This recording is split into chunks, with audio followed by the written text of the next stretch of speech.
Bem-vindos ao Sim ou Não. Este é o programa de debate do amanhã.pt e esta semana discutimos o problema da falta de mão de obra no comércio, em especial na restauração, isto em plena época alta no turismo e também o impacto das alterações nas entradas de imigrantes. E por isso a pergunta, ou o ponto de partida para o debate é: a entrada de imigrantes está agora mais difícil e está a prejudicar as empresas por causa das alterações das regras com este governo e também por causa do impasse da agência ainda com o anterior governo? É preciso alterar estruturalmente os mecanismos de regulação, de importação de mão de obra para satisfazer necessidades pontuais das empresas? Ora, comigo estão Ana Jacinto, jurista e secretária-geral da Aresp, a associação que representa o setor da restauração e alojamento, e também Miguel Fontes, gestor e ex-secretário de Estado do Trabalho. Bem-vindos a ambos, muito obrigado pela vossa disponibilidade de agenda, que sei que é apertada. Sabem que têm 1 minuto e meio, mais ou menos, para a defesa da tese de cada um e daquilo que defendem, e depois podemos, é um espaço de liberdade e de diálogo, podem-se interromper e, portanto, a ideia é haver um debate absolutamente livre e sempre muito saudável. Ana, comece por si. Muito obrigada pelo convite e é um gosto estar com o Luís e estar com o Miguel. Bom, nunca foi fácil nós contratarmos imigrantes, a verdade é essa. E nunca foi fácil porque a problemática não é fácil. Nós tínhamos um mecanismo antes destas últimas alterações que de facto facilitava um bocadinho porque os imigrantes poderiam entrar sem visto. Na verdade, era isso que se passava, entravam sem visto e, portanto, com uma estadia temporária e depois, quando chegavam ao território português, se manifestassem interesse e encontrassem um local para trabalhar, poderiam, então, iniciar esse vínculo contratual, começarem a descontar para a Segurança Social e manifestarem interesse depois em regularizarem a situação, e isso facilitou, e daí termos os tais 400 processos que não estavam e que estão agora a ser regularizados, que não estavam regularizados porque só havia manifestações de interesse, mas os processos ainda não estavam finalizados. E se por um lado facilitou, porque toda esta gente está a trabalhar e está com contratos, a verdade é que os processos não estão finalizados e, portanto, gerou também aqui alguma perturbação, porque, na verdade, estes trabalhadores não estão ainda com os processos finais e, portanto, tentou-se simplificar, mas, na verdade, estão aqui 400 processos, ou cerca de 400 processos, que agora estão a ser regularizados, que não estão terminados. Porquê? Porque toda a documentação que entrava na plataforma não estava a ser verificada, portanto, depois era preciso fazer um agendamento para verificar toda a documentação, para verificar os contratos, para verificar a documentação do trabalhador, e isso, por força dos parcos recursos que o anterior CEF e agora a AIMA tinham, até era difícil fazer isto em tempo. Portanto, o que é que eu quero dizer com isto? De facto, o anterior governo tentou encontrar soluções, esta era uma solução, entrar pessoas de uma forma mais ágil, porque só podiam entrar com vistos, e sabemos que os vistos e a entrada de vistos causam um grande constrangimento ao setor. Portanto, vamos agora voltar ao início, que é: só podemos contratar trabalhadores com visto, ou com visto à procura de trabalho, ou com visto de trabalho, e, portanto, voltamos ao mecanismo inicial, que obviamente causa muitas entropias, porque além de terem que vir com visto, ainda temos à mesma os processos burocráticos inerentes cá dentro. Portanto, não é fácil, mas, já agora deixe-me só dizer isto que é muito importante. Nós concentramos-nos muito nestas fases, mas a problemática é muito maior do que isto, porque não chega a nós termos trabalhadores e gente para trabalhar, que é muito importante, e o setor não vive sem os trabalhadores imigrantes. Não vale a pena escamotearmos. Nós temos um déficit de trabalhadores nacionais, por várias razões, constrangimentos demográficos, a pandemia também veio, nós já tínhamos falta de trabalhadores e a pandemia também veio piorar toda essa situação. Temos 2 fenómenos que pouca gente fala, mas que afetaram o mercado de trabalho: a chamada grande demissão, a demissão silenciosa. Isto é o quê? Trabalhadores que, por força da pandemia, deixaram de trabalhar e dedicaram-se a trabalhar em casa ou a trabalhar pontualmente, mas nos seus locais de trabalho e na restauração e na hotelaria deixaram de trabalhar. Outros que fazem só o essencial porque acham que a conciliação com a vida familiar e profissional é difícil e, portanto, preferem dedicar-se a outras coisas e fazem só os mínimos dos mínimos no local de trabalho e, portanto, isso também é um fenómeno que está a prejudicar o mercado de trabalho. Portanto, tudo isto leva-nos a ter que ter trabalhadores imigrantes. Neste momento, o turismo tem cerca de 120 mil trabalhadores imigrantes e, portanto, nós precisamos deles. Agora, precisamos que eles não venham só trabalhar, que venham viver. E viver significa que temos que ter condições de habitação, de inclusão, de os acolher condignamente. E se estamos muito preocupados só em formalizar a entrada e o contrato de trabalho, mas depois não temos onde pô-los a viver, dar condições para as famílias também poderem vir, para os filhos irem para as creches e para as escolas, para lhes dar condições de inclusão e habitabilidade, formação. Nós temos muita gente a trabalhar no nosso setor que não sabe falar português. Portanto, em funções de back-office ainda se admite que possa ser. Em funções de front office isso não pode acontecer. Portanto, há aqui um conjunto de situações que nós temos que pensar em simultâneo e estamos sempre muito focados. Já vamos falar melhor sobre essa realidade. Miguel, qual é a tua visão? Bem, nós tratamos por tu, portanto vamos assumir que tratamos por tu, não é? Qual é a tua visão acerca deste tema?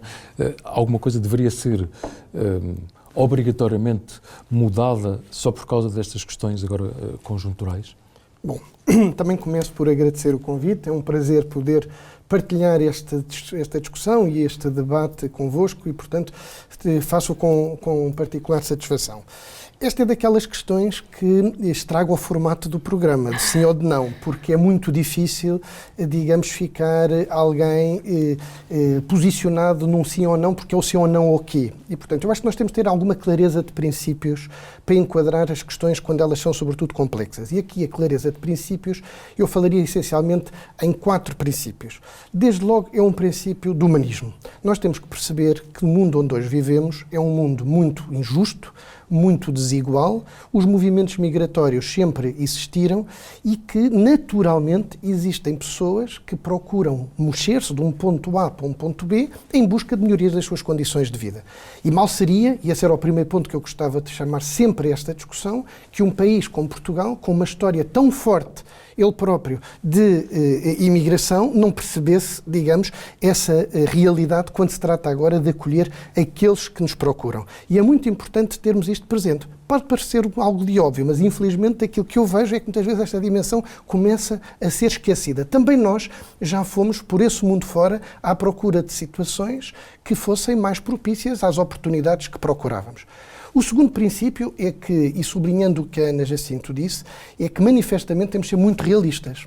E o realismo leva-nos a dizer que nós estamos com um mercado de trabalho muito aquecido, ainda bem, nunca houve tanta gente a participar no mercado de trabalho em Portugal como agora, já ultrapassámos o número dos 5 milhões de pessoas a participarem ativamente no mercado de trabalho e o número dos migrantes nesse número global é significativo. E ainda bem que o é, significa que é um encontro feliz, significa que estamos a criar condições para que o nosso tecido económico, as nossas empresas possam desenvolver, tenham as pessoas que precisam para cumprirem a sua missão e estamos a corresponder a essa perspectiva positiva de quem procura criar os seus projetos de vida, os seus projetos profissionais em Portugal. Dito isto, temos depois de ter o pragmatismo, que é o terceiro princípio, e o pragmatismo leva-nos a dizer que, manifestamente, nós sabemos que quando falamos de imigração, não estamos só a falar de regular fluxos no mercado de trabalho. Temos de ter uma capacidade de integração que seja adequada ao que precisamos. Agora, como também sabemos, é mais fácil enunciar do que fazer e dificilmente nós fazemos estes movimentos a régua e esquadro. E essa era a quarta nota que eu gostava de chamar a este debate, é que nós podemos ter a veleidade de achar que controlamos, digamos, o mundo social, a realidade, com os instrumentos que estão ao nosso dispor. E devemos utilizá-los. Estou a falar das leis, daquilo que podemos e devemos fazer. Mas depois a verdade é que a realidade se autoimpõe e não é porque nós façamos de um modo ou do outro que os movimentos migratórios vão ser menores ou piores. O que é que a história nos indica? Indica-nos que os movimentos migratórios são muito sensíveis ao próprio desempenho do mercado de trabalho. Ou seja, as pessoas não vão emigrar para países onde manifestamente saibam que esteja a haver uma crise no mercado de trabalho e que não haja oportunidades. Mas ao contrário, irão emigrar, mesmo que nós queiramos criar barreiras que são de alguma forma artificiais, se souberem que essas geografias, e Portugal não é diferente, vão encontrar trabalho e vão precisar.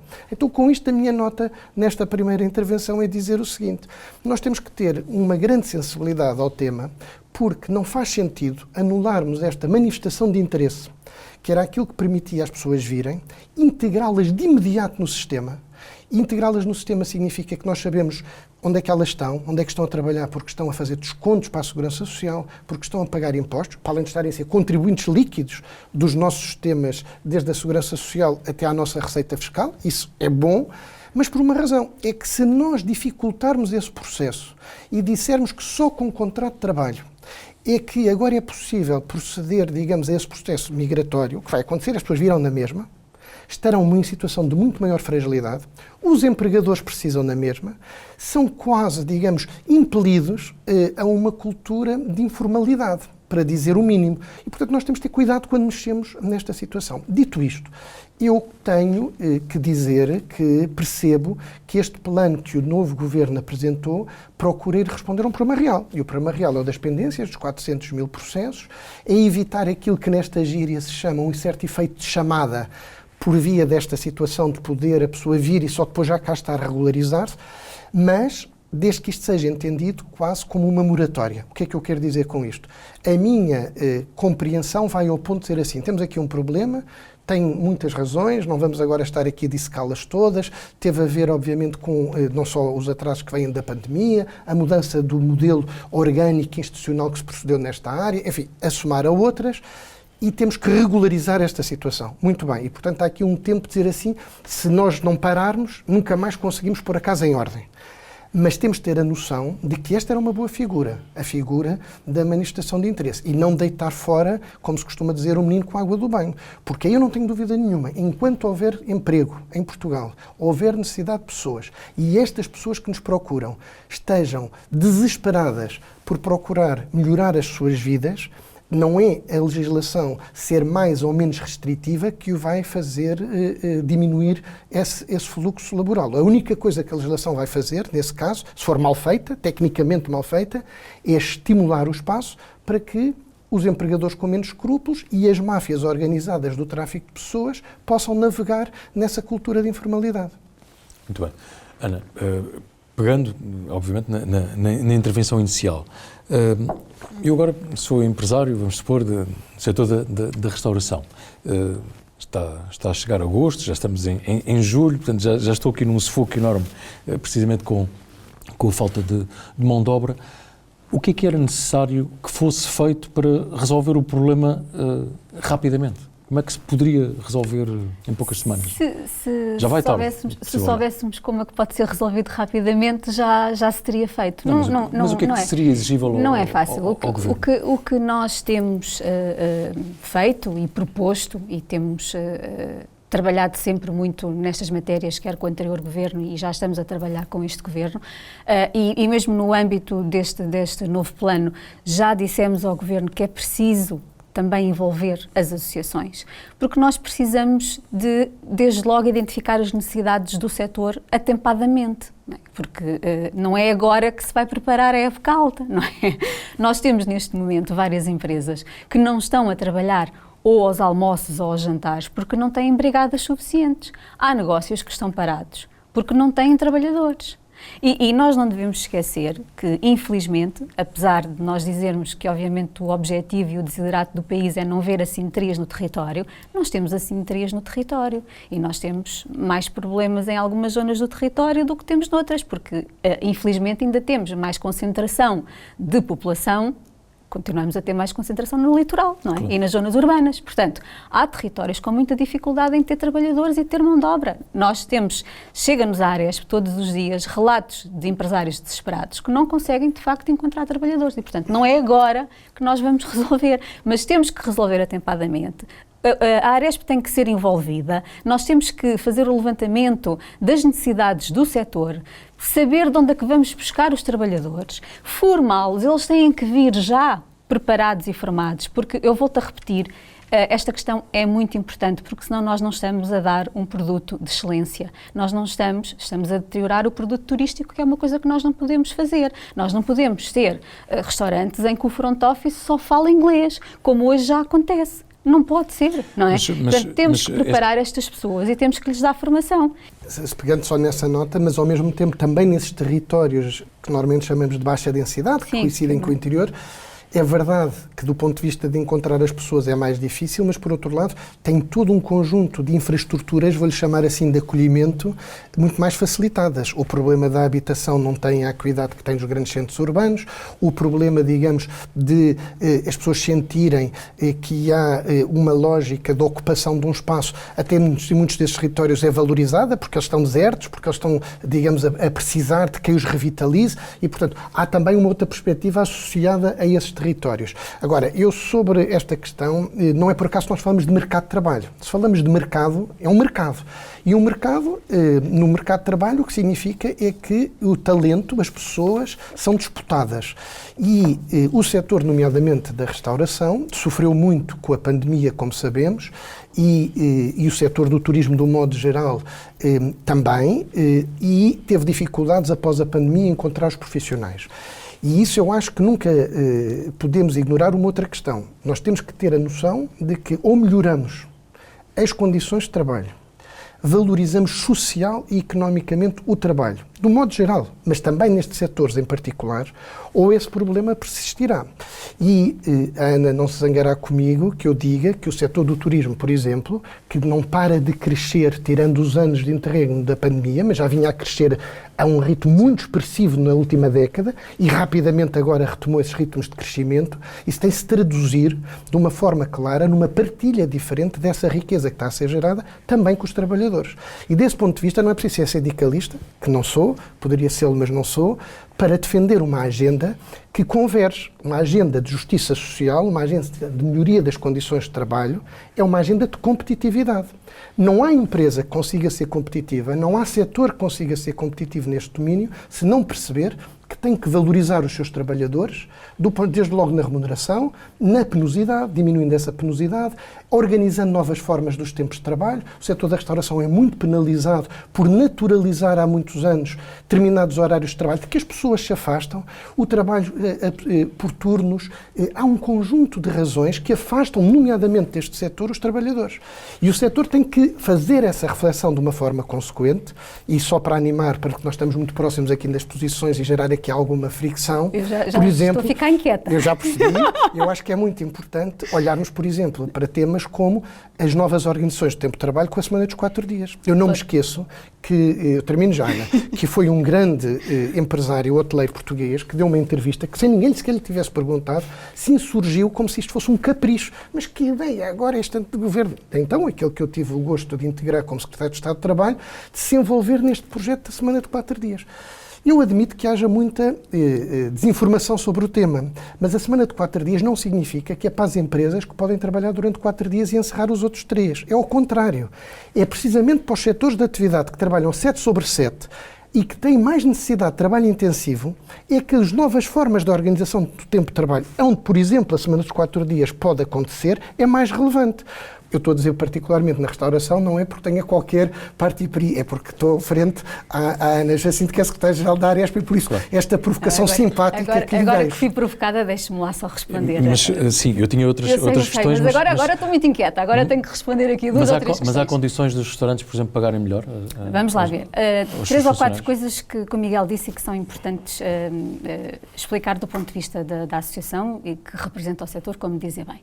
A questão dos salários. Nós já tivemos várias oportunidades de falar deste tema e importa aqui clarificar questões, porque senão depois passamos estas mensagens e isto dito muitas vezes depois confundimos as coisas. A Aresp talvez tenha sido a única associação, não sei se houve mais alguma, que o ano passado, aliás, nós fazemos sempre negociação coletiva, como o Miguel sabe, sempre atualizações salariais todos os anos.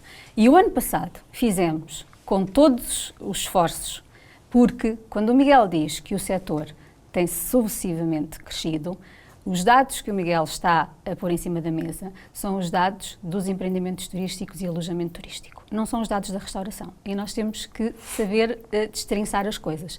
É verdade que os números do turismo são fantásticos, é bom que assim seja, porque o turismo é o motor da nossa economia, do nosso país, portanto é bom que continuemos a salvaguardar este crescimento e darmos condições para o turismo continuar a crescer, mas é bom percebermos que os dados que nós temos são os dados dormidas, hóspedes, proveitos, é estes dados que nós temos. Porque os dados da restauração não são estes dados. Os dados da restauração são outros, aliás. Nós apresentámos um estudo recentemente, aliás foi a Nilsson que demonstrou esses dados, que nós, em 2023, tivemos uma diminuição de consumo na restauração, do consumo interno, cerca de 40%. Portanto, os dados da restauração não são esses.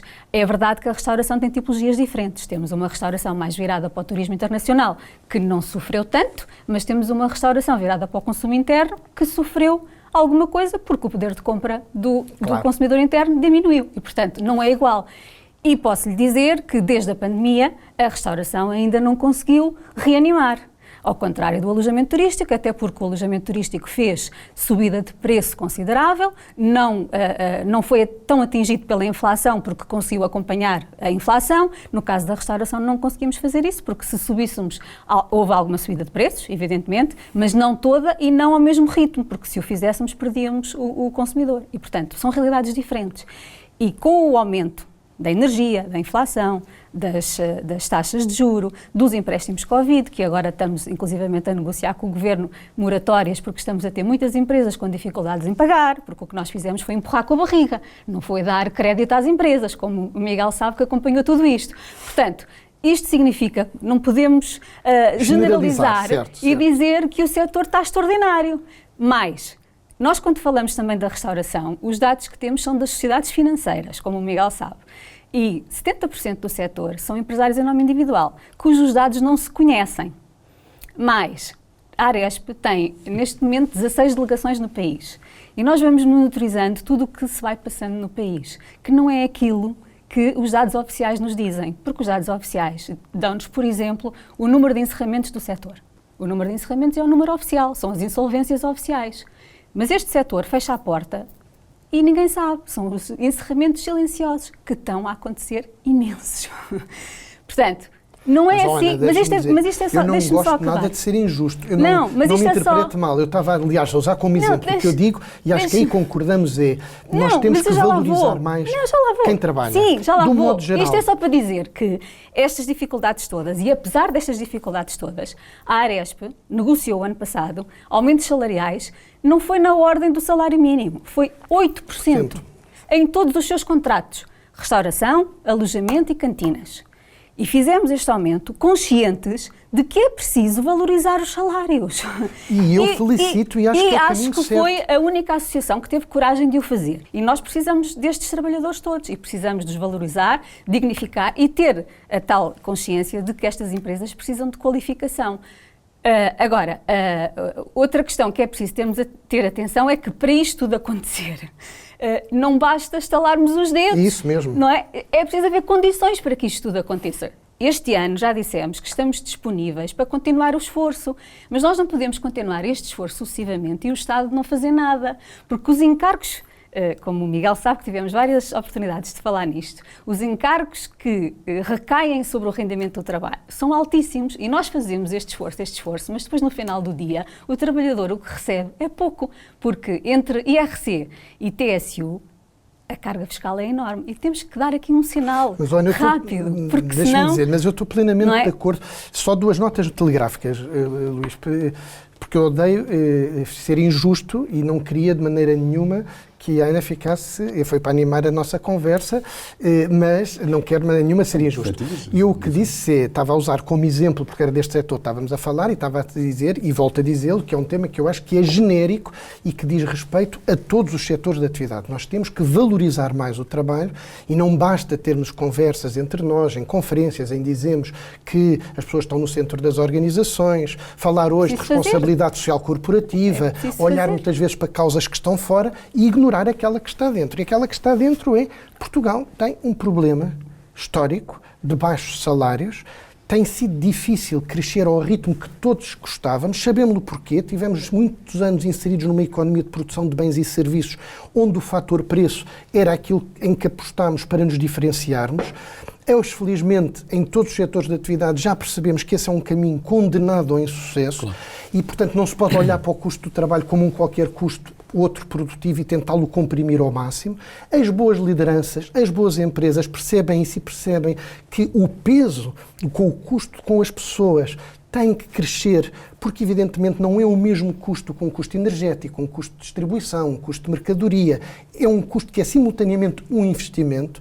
E eu, portanto, queria só sublinhar que a minha nota era mais genérica, e é verdade, e não me custa nada reconhecê-la, os dados que a Ana estava a dizer são perfeitamente claros. E aí saudar o trabalho que a Aresp tem feito, de valorização social das profissões, que tem que dizer respeito ao setor, tem de ser continuado. E a aposta que se iniciou há larguíssimos anos na formação, de um modo geral, e também particularmente aqui, com as escolas de hotelaria e turismo, para dar um exemplo, ou o contributo que uma instituição que eu tutelei, como a IFP, dá há muitos anos neste âmbito, é absolutamente essencial. Agora, é preciso que as pessoas sintam que este é um setor onde vale a pena apostarem em termos de projetos profissionais. Porque se não o fizerem, e termino como há bocadinho comecei, isto é um mercado de trabalho. E as pessoas movem-se e vão à procura, obviamente, de setores onde as suas expectativas legítimas de valorização sejam mais correspondidas do que noutras. Eu acho que nisso concordamos. Estamos mesmo em derrapagem, mas uma pergunta ainda a propósito da questão dos trabalhadores imigrantes. Naturalmente que se procura, através da manifestação de interesse, regularizar, haver um reforço rápido ao nível dos consulados ou da Direção-Geral dos Consulados. Será que será uma solução? Estou-me a recordar que a Confederação do Comércio e Serviços pediu recentemente que fosse criado um regime transitório para assegurar as necessidades de recrutamento das empresas. Será que isto passaria pelo reforço dos consulados e Direção-Geral dos Consulados? Bom, é verdade que os consulados precisam de ser reforçados, porque um dos constrangimentos é a dificuldade da obtenção dos vistos nos países de origem. Não é? Por isso é que houve a experiência, até ainda no anterior governo, de adidos portugueses serem colocados nos consulados de alguns países que na altura foram identificados como aqueles que nos podiam trazer mais trabalhadores. E, portanto, é necessário para responder à sua pergunta. Agora, se isso é o suficiente para nos resolver o problema, não será. E depois há outra questão que também é importante, que nós já alertámos o Governo e que não sabemos exatamente a dimensão, mas nós temos muitas empresas que nos deram conta. Foi criado um regime transitório para resolver todas as manifestações de interesse que estavam em curso, os tais 400 mil processos, mas nós também temos situações em que tínhamos trabalhadores que estavam com contrato de trabalho e já estavam a descontar para a Segurança Social, mas não tiveram tempo de fazer a manifestação de interesse. E a esses não temos resposta. E atenção, porque as empresas não vão pegar nestes trabalhadores e agora pô-los à porta no aeroporto. E, portanto, isto é um problema que também tem que ser equacionado, porque não sei se estamos a falar de muitos ou poucos, porque não fizemos ainda esse levantamento, mas a verdade é que temos algumas empresas que nos deram conta que não houve tempo para que estes trabalhadores, apesar de estarem a descontar para a Segurança Social e terem contrato, fizessem a manifestação de interesse. E esses não há cobertura nenhuma, nem regime transitório. Não é? Portanto, também temos aqui esta situação que deve de ser salvaguardada e também já foi dado conta ao Governo dessa situação. Luís, só sobre esta questão da rede consular, eu acho que evidentemente é fundamental continuar o esforço de fazer crescer a capacidade de resposta. Isso passa por mais pessoas, obviamente nos sítios que estão identificados como críticos, mas passa mais do que isso, passa também por a capacidade de adaptar a nossa rede consular aos novos fluxos migratórios. Exemplo concreto, nós hoje temos uma expressão muito clara da comunidade nepalesa em Portugal. Nós não temos ainda nenhum consulado aberto no Nepal. Um nepalês que queira emigrar de forma legal e vir para cá, agora que se não tiver a possibilidade de chegar cá e depois regularizar-se a partir já do território, que é o que agora passou a acontecer, o consulado mais próximo é na Índia, Nova Delhi, é 1.200 quilómetros. Portanto, nós temos de ter a noção de que se reconhecemos que este é agora vou ser um bocadinho tecnocrático, um mercado emissor interessante, pois então temos que não apenas reforçar, mas temos mesmo que ter essa agilidade. Depois há outra coisa, só muito rapidamente, que é muito importante e que muitas vezes fala pouco, que é a questão do reagrupamento familiar. Nós temos que tratar de forma diferente o que é diferente, porque precisamente o tema não é só de mercado de trabalho, é de boa integração, e todos sabemos, de experiência vivida, que é muito diferente as pessoas estarem em contexto de família, em que estão, digamos, equilibradas, inseridas, do que uma pessoa que está a viver uma experiência de profundo isolamento social, com todos os problemas que se somam aos que já vinham de trás. Portanto, nós temos que facilitar e acelerar os processos de reagrupamento familiar. As escolas onde isto está a acontecer são experiências muito exigentes, mas todos os professores, todas as comunidades escolares relatam com grande entusiasmo quando dizem: na minha escola há 40 nacionalidades. Foi difícil? Foi. É difícil? É. Mas é o caminho, porque nós temos que nos habituar que este mundo veio para ficar, este mundo multicultural, este mundo de que as pessoas circulam, este mundo veio. Portanto, quando às vezes ouço digamos, aquele discurso de quem diz: bem, nós queremos imigrantes, mas são os muito qualificados, porque, como se vê, nós precisamos de todos, nós precisamos de atrair, sim, os muito qualificados, com certeza, nas tecnológicas, para as universidades portuguesas, para a investigação científica, seguramente que aí também sim, mas isso não é em vez de, porque nós paralisamos setores tão importantes de atividade e tão carentes de mão de obra intensiva, como a hotelaria, como a restauração, como os serviços ligados à indústria turística, como a mobilidade urbana hoje, é evidente para todos, se não facilitarmos também essa atração de mão de obra. Deixe-me só dizer uma coisa a este propósito, que é muito importante, porque como a nossa preocupação não é só trazer os imigrantes para trabalharem, e isso é uma preocupação, mas eu tenho referido ao longo da nossa conversa que não é só essa a preocupação. Nós fizemos uma proposta que ainda não teve acolhimento, mas vamos continuar a insistir, que tem a ver com o apoio das autarquias. Nem em todos os municípios há as mesmas dificuldades de habitação. Nós temos municípios com muita dificuldade de habitação, mas temos outros municípios em que essa dificuldade não é tão grande. É para os imigrantes poderem pagar rendas. E o que nós temos proposto é que as autarquias comparticipem e ajudem, assim como houve no tempo da pandemia com participações às rendas das famílias que não tinham possibilidade de pagar as rendas, que haja um apoio inicial, porque eles vêm sem capacidade financeira, pelo menos nos 3 primeiros meses, em que têm que pagar caução, em que têm que se instalar, em que ainda não têm o vencimento, um apoio inicial aos 3 primeiros meses de renda, para que a família, o imigrante, possam, de facto, estar numa habitação condigna e as autarquias também poderem ser envolvidas neste processo. A Aresp tem propostas para tudo isto. Nós, quando estamos a falar, é o nosso dever, é a nossa responsabilidade. Ao nível da formação, que o Miguel falava, ao nível da valorização, da organização dos tempos de trabalho, tudo isto, a Aresp tem propostas em cima da mesa, está a trabalhar. É preciso que toda a gente se envolva em rede, porque a Aresp sozinha também não faz nada. Nós temos que perceber que empresas, trabalhadores, governo, Estado, instituições, todos nós temos que trabalhar em conjunto, porque se andarmos a trabalhar de costas voltadas, as coisas são muito mais difíceis de se concretizarem. Portanto, nós temos que pôr mãos à obra e, como diz o Miguel, feito, e vamos lá ver. Já chega de palavras e debates e conferências. Mas muito tem acontecido. Agora, os nossos problemas, cada vez que surge um problema, criam-se novos problemas, novas dinâmicas, mas muita coisa mudou nestes últimos anos. O apelo é que, de facto, se trabalhe em rede e conjunto. Nós temos várias propostas, elas são públicas, temos sistematicamente apresentado várias ideias que só precisamos é que se trabalhe em rede. Esta proposta que temos apresentado às autarquias não é assim tão difícil de ser concretizada e acho que pode ser um bom instrumento para que os imigrantes possam vir de uma forma inclusiva, não é? Portanto, que tenham condições para vir trabalhar. Muito bem. Ana, Miguel, é a ditadura do tempo. Muito obrigado pela vossa disponibilidade e ótima reflexão. É tudo. Já sabe que pode ver este debate no site amanhã.sapo.pt, também na Euronews, aliás, fica disponível no canal YouTube em português. Pode também ouvir o podcast e, claro, como sempre, ler no jornal Portugal Amanhã, que sai com o sol. Conto consigo na próxima semana.